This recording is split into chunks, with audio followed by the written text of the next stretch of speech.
What's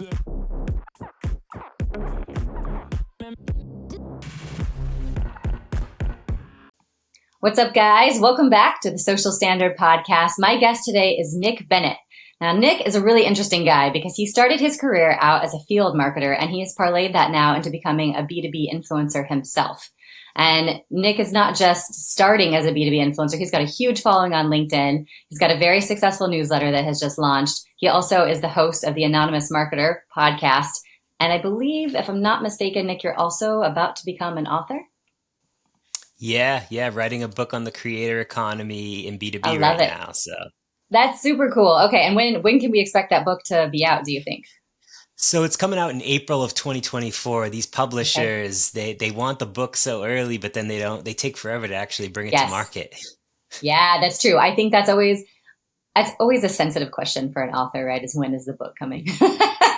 So that's good. It's great. You're gracious enough to answer it, which we appreciate. And yeah, I mean, for our audience who doesn't know Nick is a really, really interesting guy doing some very cool stuff in the B2B space. He's not just a B2B creator, but he is also trying to figure out how to scale the B2B creators and help them. And we're going to get into a lot of that today. I really want to talk about what's been the journey effectively for B2B creators. Also how these B2B creators can impact the bottom line, which I know, Nick, you have done yourself. Why people are more impactful than brands on social media. And then lastly, let's talk a little bit about events and B2B influencers and how, if you are a marketer who is listening, you can make sure your events are more effective with B2B influencers. So does that sound like a good plan? Absolutely. All right, let's do it. So when we think about the B2B creator journey, it's been a much slower cycle than the B2C world has, right? B2C has successfully done a lot of things in this creative space, but B2B creators have really just started to kind of pick that up. So where do you think, from your perspective, where do you think we're at in that overall journey or that overall cycle?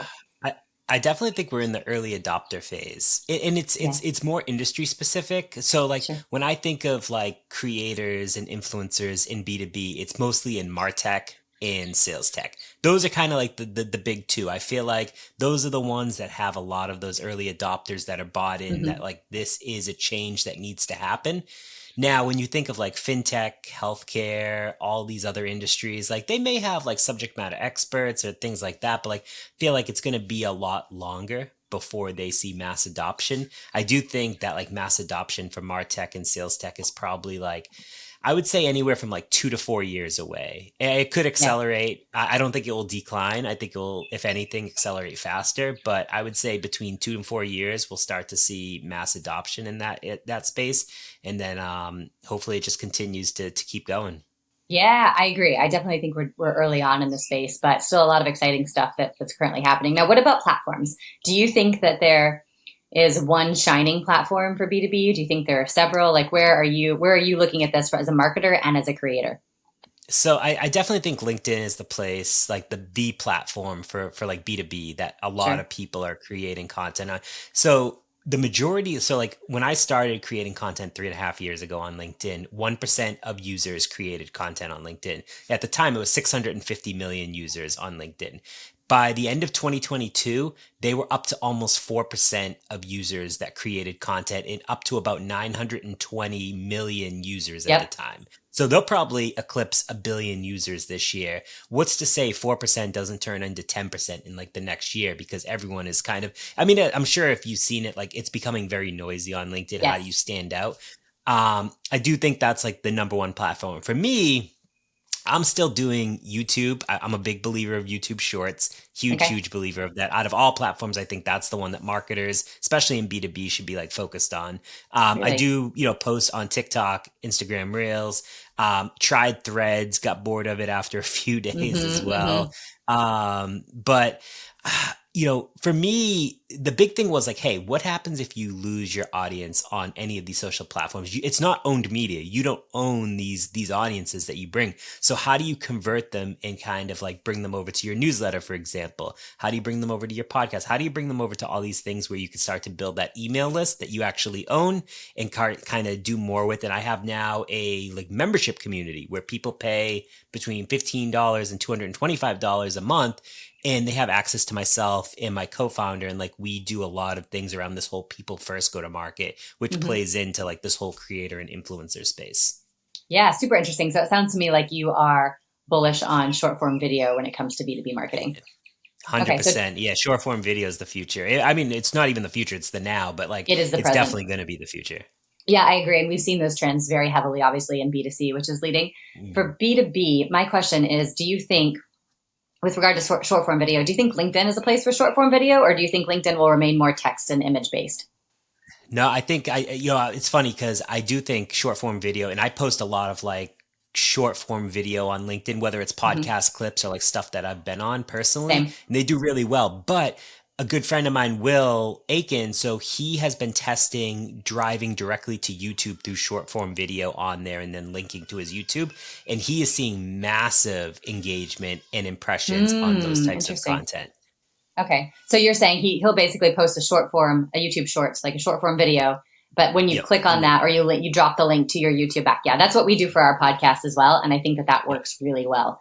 Yeah. Um, okay. So you think there is a world, it sounds like you think there's a world where short form makes sense for LinkedIn, but it's not the only, or it's not going to be the majority of content there. Yeah, I think it's gonna. I think more. It's well, it's interesting because I feel like with video, no one can copy you. Like people plagiarize my content all the time, and I feel like LinkedIn is just a bunch of Oh. regurgitated information. But Mm-hmm. you can't copy video. So I do think, Mm, I think of people like Chris Walker from Refine Labs. Like he's been doing video on LinkedIn for years, and like 95% of his content is video. And he told me the reason being was people can't plagiarize my videos and it becomes like you get to know the person a little bit more. And I was like, sure. yeah, no, that makes a lot of sense. So I think there is a lot of people that are doing video now. I think it will increase over the upcoming years too, though. Yeah, that makes sense. Well, tell me why you're bullish on shorts and you think that is the short form video platform. I just think that like that's the one platform that won't go away. You never know. TikTok could go away. I mean, I don't think Instagram will go away, but I feel Right. like it's such an untapped area for B2B specifically. Like I feel Mm-hmm. like you have a lot of people that are creating like YouTube stuff and like content and like they're like YouTube creators. Like cool, but like there's not many B2B YouTube creators. And the ones that Right. I know that are creating there have done an amazing job. I'm actually hosting an event in Costa Rica the first week Yes. of November, and it's a creators retreat. And so we're teaching a workshop on YouTube Shorts specifically, where we're bringing people in that have been doing like in B2B that are like experts in YouTube Sure. Shorts, and they're going to be teaching like how to be better creators within YouTube specifically. I love that. And I want to get into that specific event a little Yeah. bit more in just a minute. But I'll tell you, I have a theory as to why B2B creators are not doing video. I'd love to hear yours, but I think it's mainly because number one, it's very time intensive in Mm, comparison to writing a quick short tweet or a text post on LinkedIn. And two, I think you have to, it's a little daunting to get in front of the camera. I think that as we look at the B2B space, there are a lot of people who have really strong voices and great opinions, but they are even, I'm finding, a little hesitant to kind of dip their toe in the water on LinkedIn just to write a post, let alone to go out and shoot a whole video. So do you agree? Do you disagree? Where do you think I missed that? no, 100%. I think imposter syndrome is real. I think regardless, I mean, like I said, I've been doing this for 3.5 years, and I still get imposter syndrome from time to time through like the content that I create because I've had a lot of stuff go viral and I've gotten a lot of hate on LinkedIn, which is supposed to be a special, like a professional platform. Mm-hmm. But like you said, not everyone is used to video. Like for me, like I was doing evangelism work. So like I was the face of the brand for a few companies that I worked for. So like I Sure. went and spoke at the events. I did the podcast. And again, not everyone is comfortable being on video and it takes a lot of work.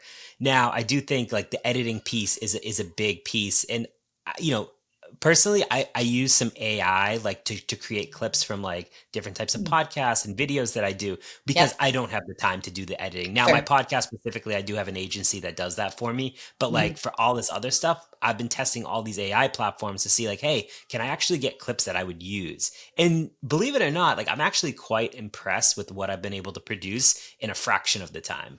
Really? Okay. Well, Yeah. I'm gonna have to give that a little bit of a try myself because my experience has not been that great with those. But I think the reality is, I probably need to lean into giving a little bit more instruction than I've been giving it. Right? Yep. Yeah. That's No, that. I'm not sponsored by them, but I will give a shout out too. I've been using Momento. Check Okay. them out. Like Yeah. I've used like 7 different platforms, and like they're the one that allows me to get the most like customization, and like allows me to Ah, move things like where I want it, the okay. branding, all that stuff. So again, not sponsored. Just go check them out. Well, I think that's helpful because even when I try to edit in Riverside, sometimes I'm like, oh, this is a little clunkier than I would like. Yeah. So, Yeah. um, Yep. okay, that makes sense. And I mean, do you think that I guess the one platform that we didn't really touch much on that I think is traditionally a B2B platform is Twitter. Like, where do you think Twitter is going from a B2B standpoint? Yeah, it's a good point too. I mean, I guess we could call it X now. Yeah, But yeah, sorry, you're right. I know it's such a weird name. But like I still, so I've got like almost 4,000 followers on there, and it's like I Okay, was creating there for a while, and then I stopped, and I was like, I'm gonna just focus on LinkedIn. But sure. like more, like probably the last couple of months, I've started to do more there. I just feel like I can be a little bit more like wild or like Yes. edgier and like not Yeah. have to worry as much because it's like a different audience. I feel like all these platforms, it's like I have different audiences on all of them, so like Yeah. they see like different pieces of me.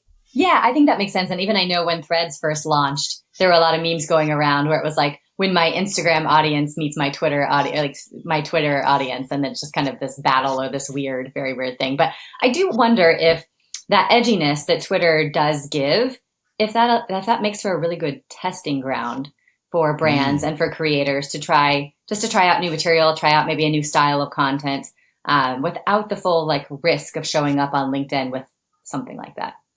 Yeah, 100%. I mean, I've tried some stuff there before, like moving it over, and like I Yeah. feel like it's done, like it's a good place. Like I've definitely like tested some things, and like if it does well, I'll write like a longer form version of it. Yeah, so that'd be a great idea, right? As well Yeah. as far as testing. And I mean, I do. What do you think? I've got to ask. What do you think about Twitter, i.e., X, generally? Like, are you bullish on the platform? Do you think it's going to crash and burn? Where's your head? I mean, I think it definitely could crash and burn for sure. Sure. I think it's, yeah, I mean, with, Elon leading it, I feel like it could definitely crash and burn any day. And trust me, like I'm a huge, like I'm a fan of him as like a business person, but like I Sure. feel like, kind of some of the moves he's done is been, it's taken a lot of like the fun out of it to a certain degree. And I know people that have been like super like OG Twitter, and it's like they, as soon as he took over, like they were out. And I'm Really? definitely seeing people that have been creators there, and like they're seeing like less engagement. I feel like, he's tweaked the algorithm a bunch, and like there's been a lot of changes on that side that's prior to prioritizing like the monetizing of like Twitter Blue, for example, and stuff Yes. like that. Like they want people to buy, he doesn't want people to use it for free. He wants people to ultimately like buy the monthly Sure. subscription or yearly subscription. Yeah, and that makes sense, right? Because you have to do that if the ads are not coming in, Yeah, right? And exactly. I actually think that all platforms would like to go to that to some degree. It's just a Mm, little bit more safety. I mean, the ATT stuff that came through and just wiped out Meta's earnings among other, social media platforms. So I understand the need to diversify the risk. I will say I still think I'm kind of bullish on Twitter. Um, yeah. yeah, I think that there's a lot of potential there. The only thing that will get in the way of Twitter is Twitter. They've had a lot, do you know what I mean? I think that there's a Yep. lot of potential there. But if I'm a B2B creator, I think you're 100% right. I'm going to LinkedIn, and that's where I'm starting to build my following because that's where the most green pasture is. Twitter is Yes. a nice to have, but not a need to have. Yep. Um, and I would absolutely encourage people to get into video. It's something that I try to do a lot more of myself, and it does just take a lot of time. But I think that edutainment has been a huge trend on TikTok for B2C. It's expanded into B2B, and I do think that B2B is going that way. Maybe not for all brands, but I mean, you've got to see, I mean, you just launched a company, right? Yep. That feels a little bit like it's going in this direction, if you want to talk about that in regards to this answer. But how do you see entertainment flowing into the B2B world, entertainment Yeah, I marketing? mean, yeah, I'm definitely seeing it a lot. I'll give you a good example. Like a good Sure. friend of mine, Tim Davidson, he works for this company, Directive, but like all his videos is him cutting fruit.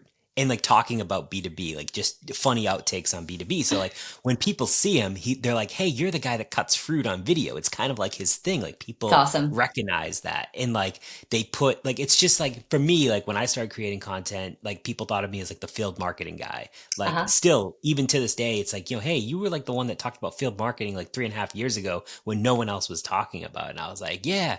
But it just, it's these things that like stick with you. And he's just kind of now like when he goes, we're actually going to be at a conference together soon. And like, he was like, I'm bringing fruit with me. And he's like, I'm going to record content of me like cutting fruit at this conference. He's like, It's like, so that's what I want to awesome. be known as. Yeah. And it's like, it's so interesting. And like, I'm a huge believer in like collaborating with like all of these creators. Prior to like launching this business, I worked for a company called Airmeet, and I was building out this whole thing called the Creator Studio. And so Okay. basically, it was a place for creators to go and collaborate on different types of projects together. And we didn't benefit as a brand specifically, but we benefited through the referrals when people saw the Mm, output of the content. Unfortunately, that got cut a little short, but with Tack, which is the new business, we're launching a creative aspect of it. And so again, I'm basically taking what I did at Airmeet and just leveling it up. And we're going to be bringing different creators on and like partnering with them to produce different types of episodic assets, whether it's podcasts, shorts, newsletter, email stuff, like whatever. It doesn't matter. We just want to partner with the right people that will help us additionally get more awareness around like this aspect of the business. interesting. So is it more of a consultation, like a creative consultation company? Not really, because we don't do Okay. anything with like the creative side of it. We're just trying to get like people to know that like we are big believers that like creator led growth is a real thing, and Got that it. like we think this is the future. So like again, this is like one aspect of the business, which ultimately will lead people to seeing hopefully what more other aspects of the business are. And so if they want to hire us for like marketing services or if the Got it. membership component, hopefully it leads to just more awareness overall. Okay, that makes sense. So you're drinking your own Kool-Aid, Yeah, right? exactly. Yep. Okay, I love it. I think that's so smart. We do the same thing. I use influencers to edit the podcast and do our short form clips and like all of our case studies and our marketing materials and all of that. Oh, So wow. yeah, it's a great way to do it because they understand the platforms, Yep. and they can help us sort of create stuff that's next level versus what we would ultimately be able to do ourselves. So It's a great uh, idea.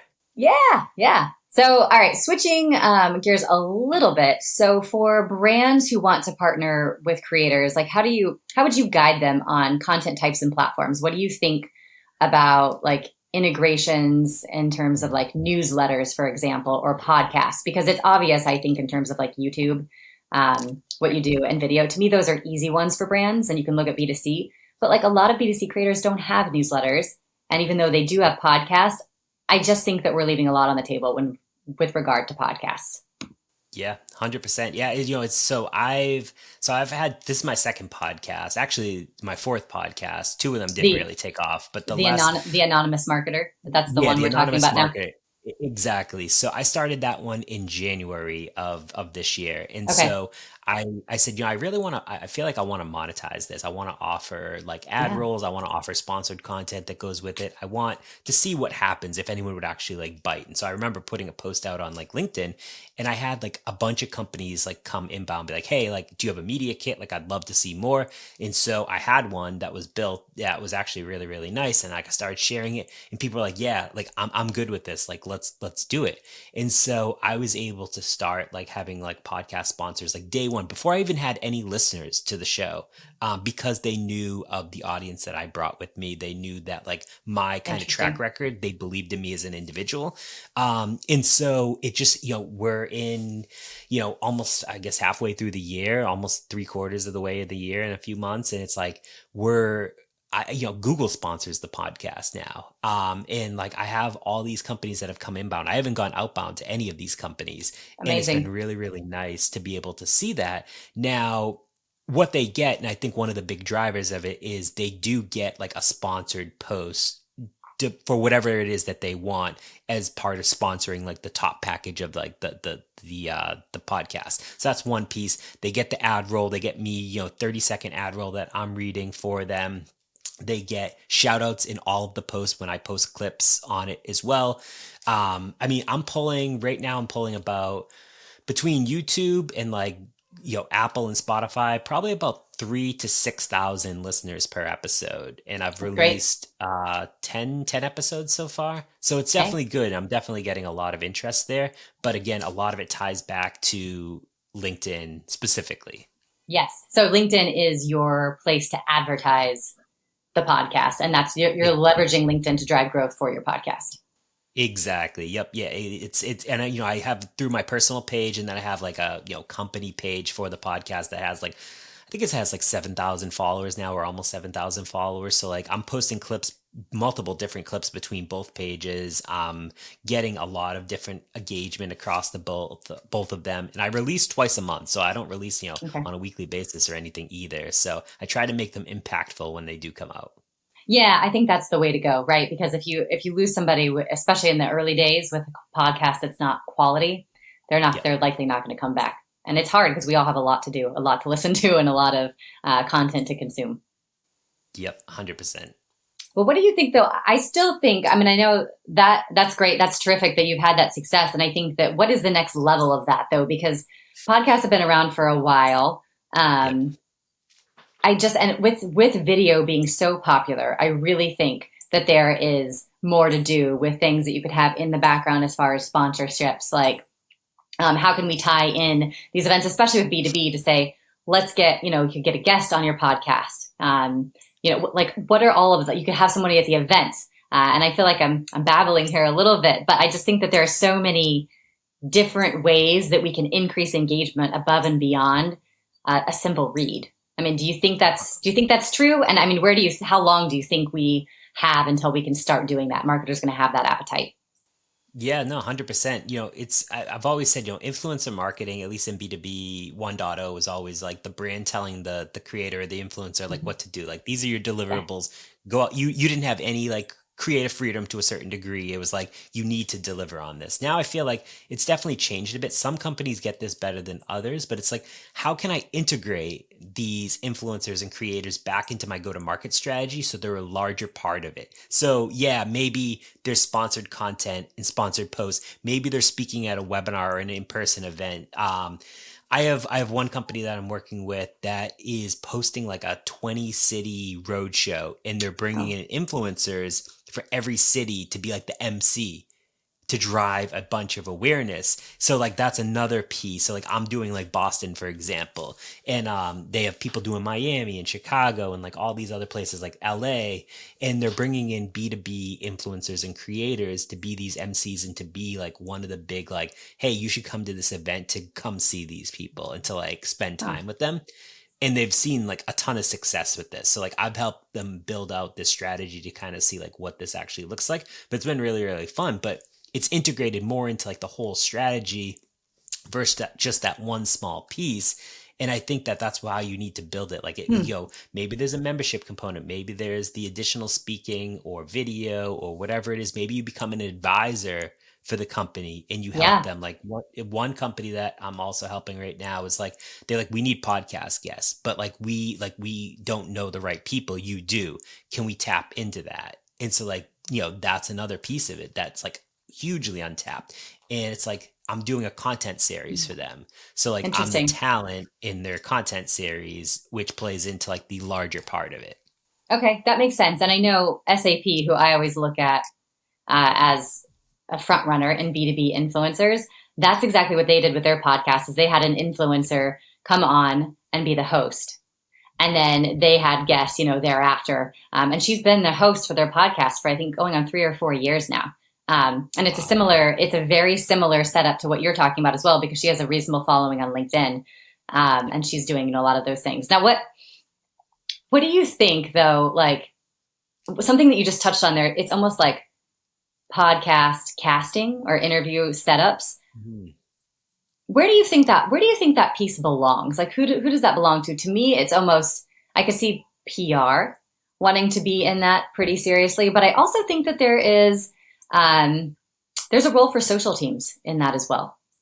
Yeah, I think the issue is a lot of these like early stage B2B companies don't have PR teams. Right. So it's like, and they might not even have social teams. It might be like a one person marketer that's trying to do everything. So it's like Sure. I see a lot of founders getting involved in a lot of this stuff, especially in like early stage, maybe seed stage, series A.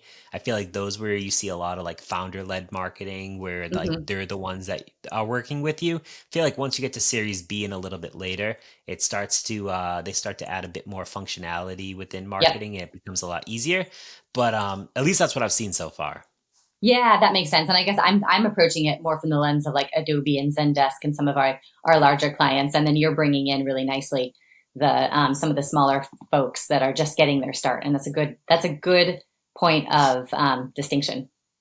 Yeah, it's tough too because I mean, all these like those larger companies, like yeah, they have the budgets, they have all the people to be able to do Sure. this, but like these smaller companies want to do it. And speaking of Adobe, for example, Yeah. they put out a survey that said Hmm. 88% of B2B companies want to do influencer marketing in 2023. I use that stat all the time It's a great actually. one. And yeah, and so they just don't know how to get started when they're a team of one or a team of two and like their budget is very, very minimal. They need to Yeah. stretch it. How can you like not even what I'm seeing a lot is like not even like pay someone, but like, hey, I'll give you free access to our platform or our Yeah. tools in exchange for something.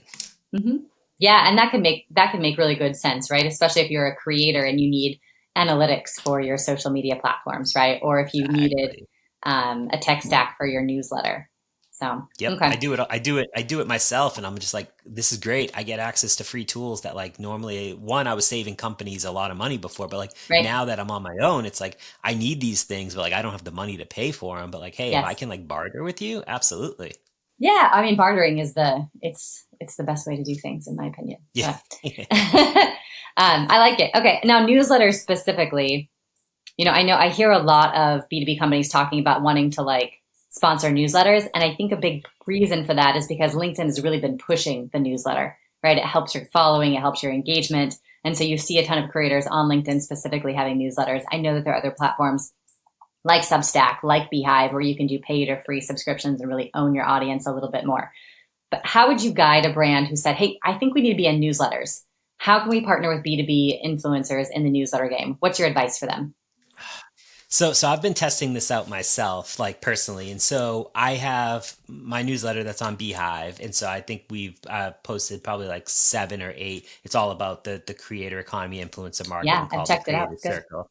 Yeah. Now I launched the same thing on LinkedIn, but a monthly version. So like the Beehive one is bi-weekly, LinkedIn one is monthly, and so like the Beehive one, we've got like 183 subs, like not anything crazy. On LinkedIn though, I have almost 8,000. Yeah. And so I'm like, all right, this is great. The issue is you don't own those people. You can't get their contact info. How can I Right. push those people over to the other one? So I've been trying to basically just be like, hey, this is the monthly version. Hmm. Here's a link if you want more content from this, like a bi-weekly version, trying to add some additional offers to move people over. And so I'm actually going to push the second one out today to see like how, if I can move more people. First one, Nice. I was able to move like 7 people. Okay. I haven't figured out how to like crack that piece of it yet, but like I talked to a company yesterday, and so again, they wanted to do a newsletter. They were like, I'm gonna just gonna launch it on LinkedIn. I said, yeah, there's nothing wrong with that. I said the issue is you're not gonna own that audience if we're Right. talking like owned media. Like how are you gonna convert those people off? And they said, well, it doesn't matter to me. Like my goal is just to educate them, and they'll come inbound when they're Right. ready. And I said, yeah, no, that makes perfect sense. I said, for a company that makes sense.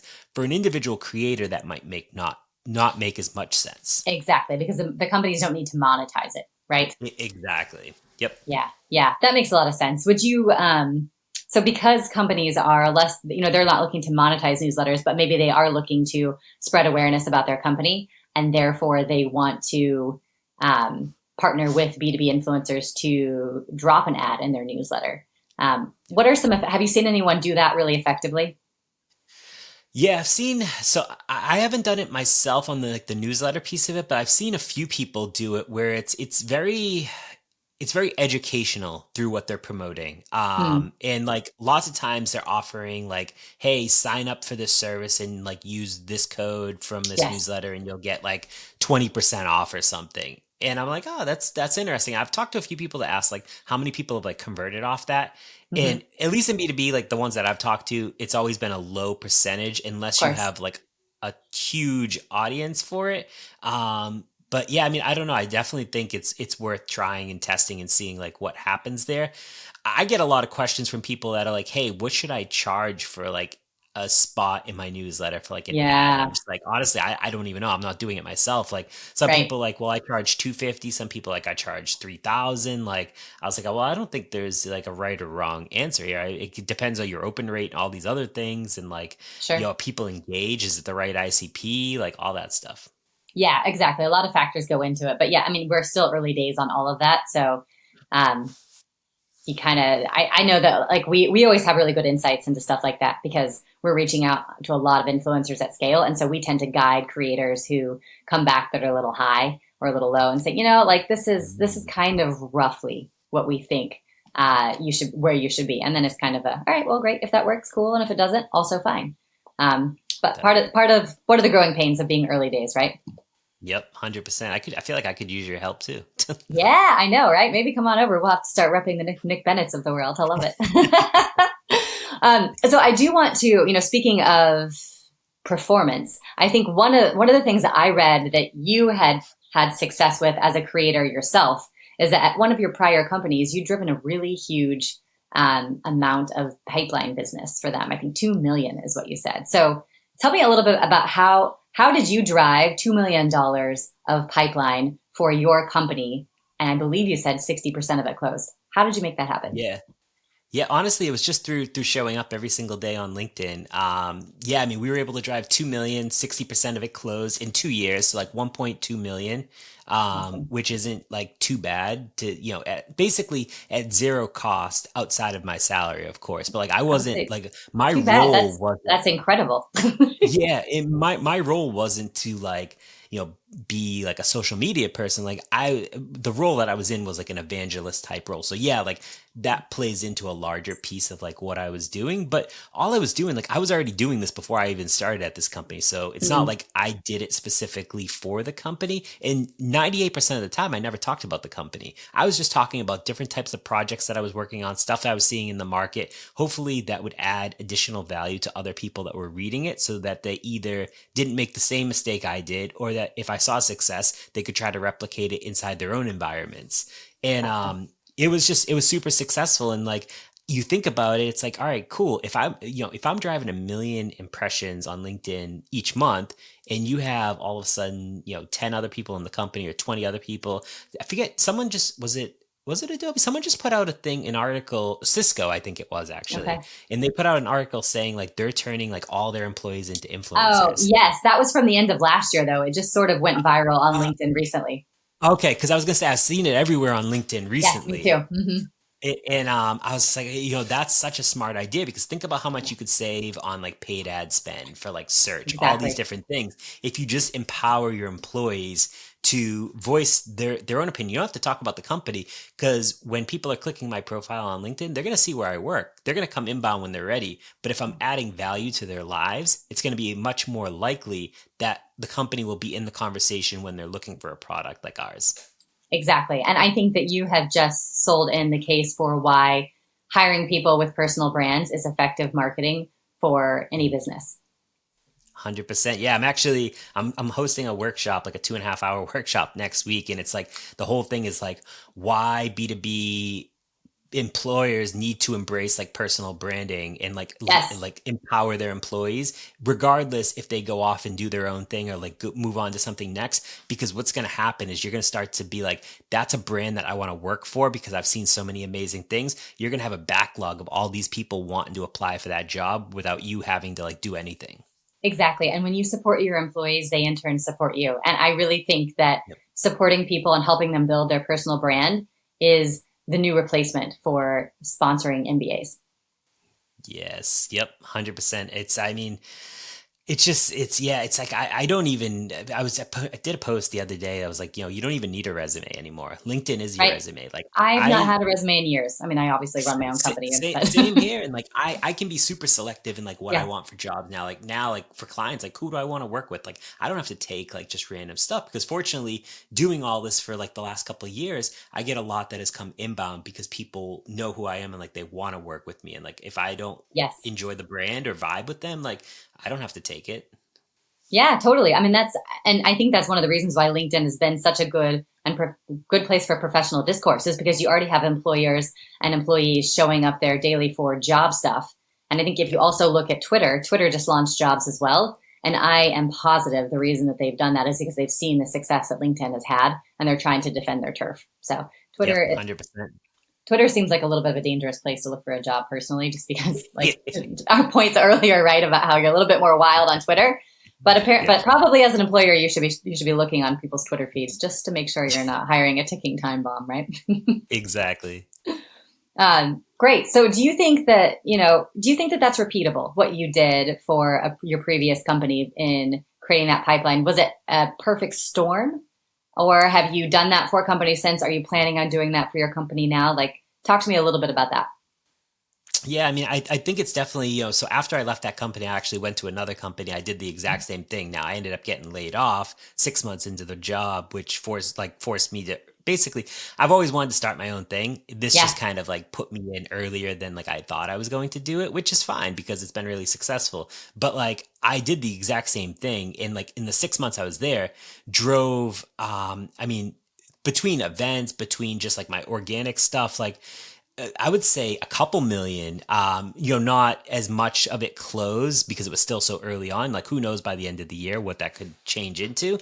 But I think it's repeatable for sure. You just need to embrace empowering your employees to, give them the space to do this because lots of times they want to do this. And like, I feel like it's a little bit different than employee advocacy. Like, employee advocacy, when I think of it, is like very much like you talk about the company, you hit like share because like you need to promote some type of big Right. announcement from the company. But it's like if you can tell them like, hey, we're going to give you the time, like you can work during work hours, post on LinkedIn, comment, engage, network with other people. It's okay to us because it's a win-win at the end of the day. I think you just need more marketing leaders and executive leaders that are bought in that like this is an actual channel that Mhm. delivers meaningful results. 100%. Yes, I think that if the senior leaders are also active in doing it, I do think that their teams who support them will also continue to. They'll also at least be interested in trying it. 100%. Well, and I was going to say too, it's like, so I do ghostwriting for a lot of like founders and Okay. executives as well. And so like they see the value in it, but they're like, listen, I sit in meetings all day. I don't have time to like go and do Yes. this on LinkedIn. Some of them are better than others, but like you'd be surprised at what companies hire ghostwriters to do a lot of their content for Oh them. yeah. And Yeah. like, you'd never know because they'll go and engage, which is no issue, but it's like, they know they need to be there. They know they need to be active and like show the face because it's like the tenure of like even CMOs in today's world in B2B, it's like it's not very long. And I read something that was like B2B Hmm. marketers, the tenure for B2B marketers right now is 12 to 18 months at most companies. And so it's like you should be working on yourself, looking out for numero uno because these companies are, so quick to lay you off. They're looking out for themselves. Why aren't you looking out for yourself? Oh gosh. Yeah, I know. And I feel for people that seems like a very short. That just seems like a very short cycle. I think that from my personal experience running companies for the past couple of years, I always assume that when I hire someone who is younger than 27, that they will not be with me for more than 2 years Mhm. because they have a lot to do in their careers and they're Yep. sort of just learning and growing. And so it makes sense for them to hop around a little bit. But my senior team has been with me for almost a decade. Wow. That's amazing. Yeah, yeah, it's really great. Hopefully that speaks to the culture of the social standard. But, you know, 100%. losing your senior people, if they're good, of course, that's very detrimental to any business. I'm always surprised that people would not make employee retention, a bigger thing.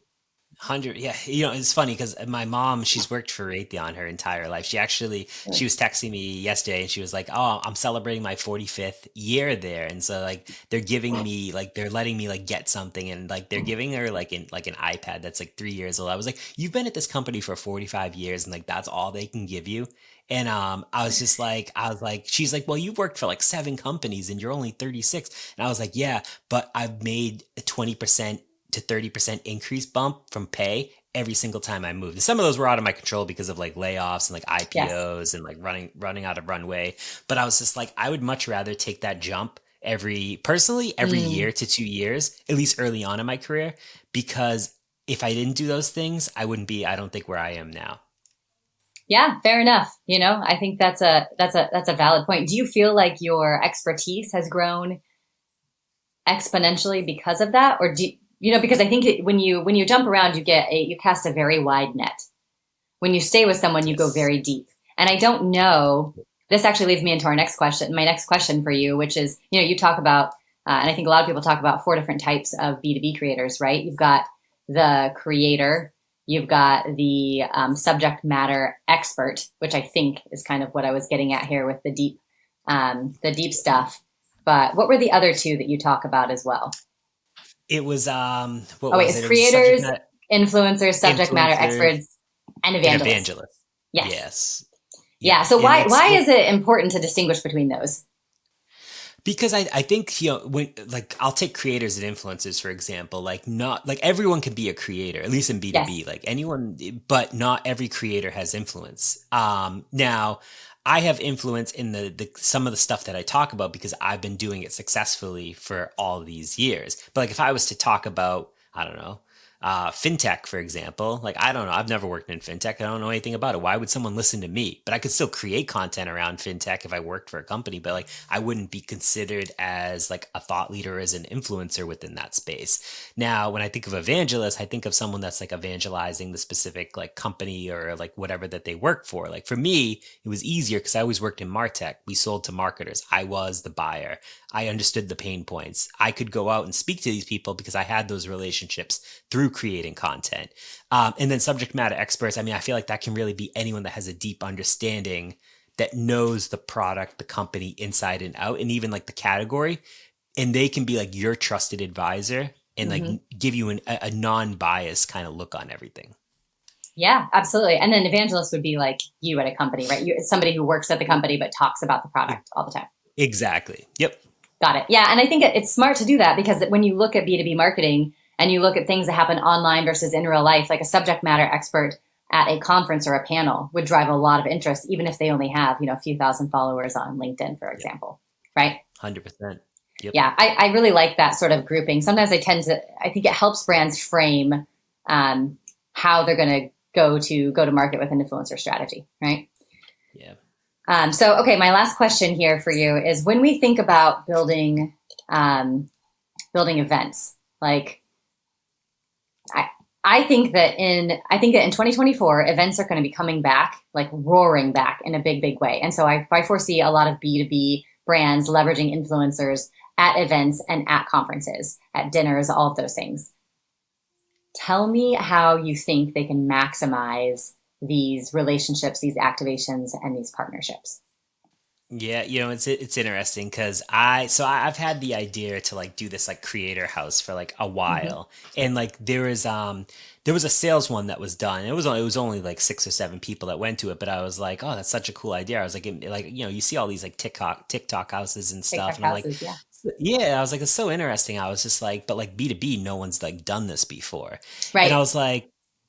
I actually saw yesterday there's this company called Aligned, and they're hosting during SaaStr, which is one of the bigger conferences in early September, 16 creators, one house for 2 days. And like they got all these influencers to post about it yesterday. They're like a sales tech company. I don't know too much about them, but it flooded my like LinkedIn yesterday. And I was Mm. like, oh, it's so interesting. I was just like, but I had this idea way before them. I was like, it's super cool. They're going to create a ton of content. They have tracks around specific like sales methodology, like overcoming certain sales objections. And they have all these people who are already well known, and they're just going to create content for 2 days in this one house. And people are already in town for this conference anyways. So it probably makes sense. Now I said, all right, cool. That makes sense. But I want to do a micro conference. I'm big into like micro events because I feel Okay. like trade shows, but like micro events are the future, like intimate, smaller types of things. And I said, all right, I was going to do it in the US, but I talked to someone that I'm doing it with, and she was like, why don't we do it in Costa Rica? And she like flew to Costa Rica and she scouted everything out, and we rented 3 Airbnbs right on the beach, and we ended up selling tickets for it. And we were like, all right, we're only selling 20 tickets. And within one LinkedIn post that I put, people were just tossing money at it without even knowing really anything else at it. We have one ticket left, and Ooh, I might have people to just get like they that. saw, yeah, they saw the people that are like coming. They saw the people like the schedule. It's all about building relationships, and so we're calling it hiatus. And so it's basically a place for like to recharge and reinvent yourself as a creator. And we want to call it a micro conference because yeah, we'll be creating content at it, absolutely, but it's more of an educational thing around how to be a better creator in the B2B space. Wow, I love that. I think that's so interesting. And so what types of B2B creators are you like? What are the demos on an audience who will go and do this? Yeah, it's all over the place to be completely honest. I was looking at it yesterday, and so like we have founders that are there, we have copywriters that are there that are like more junior in their career. We have social media managers that are coming. We have actually some salespeople that are coming, some RevOps people that are coming. So it's not just like marketing as well, because that's what the initial thought was. But Mhm. then I was like, let's just open it up to like creators as a whole. And there's people that are like, hey, like I find a lot of the stuff that you're going to be talking about on the schedule around like YouTube shorts and like just how to do like be better on video, stuff like that. Like they found it to be better, and they were like, this makes a lot of sense. And to be honest, the price was, it was 3 grand. And so everything was all inclusive for 3 grand. And it was for 4 days. And again, you had your own Airbnb. So there's one for men, there's one for women, and then there's one for like the host. And again, they're all next to each other. So like we can all kind of like mingle and stuff too. And so we were like, you just got to buy your own flight. So all in, like total cost for this is probably about like 4 grand. And I feel like that's a pretty cheap price for the amount of knowledge that you're going to get. And Yeah. probably why the tickets sold out so quick. And so we were like, one, we're going to make this an annual thing, but we thought about maybe doing it twice a year. We've had people ask me like, hey, can you do one in Europe actually? Like I've had like 15 people like, I would buy a ticket regardless of the price if you do one in Europe somewhere. And I would love to go to Europe. So I was like, maybe next year that's something that we explore too. But I think this could be like, and we don't even have any sponsors. Like it's just we're relying solely off of like the ticket sales from it. And then one company that we are partnering that's helping me like put it together, like he's fronting some of the money himself because he sees so much value in like this whole like creator economy. Wow, super interesting. I am, and you that's coming up, right? In November? It's yeah, November 1st through the 4th. Yep. That's right. Okay, that's really cool. I'm gonna have to check back in with you and see how that went. That Yeah, sounds like something that I think a lot of people, if they can do, should do. Um, for sure. that's just very interesting stuff. Cool. Well, hey, Nick, this was a great conversation. Thank you so much for coming Yeah. on. And if you don't follow Nick on LinkedIn, give him a follow. We'll link him below. Check out his content. Check out what he's doing. And if you want to stay on top of the B2B space, he's your guy. So thanks so much. Appreciate you having me. All right. Bye bye.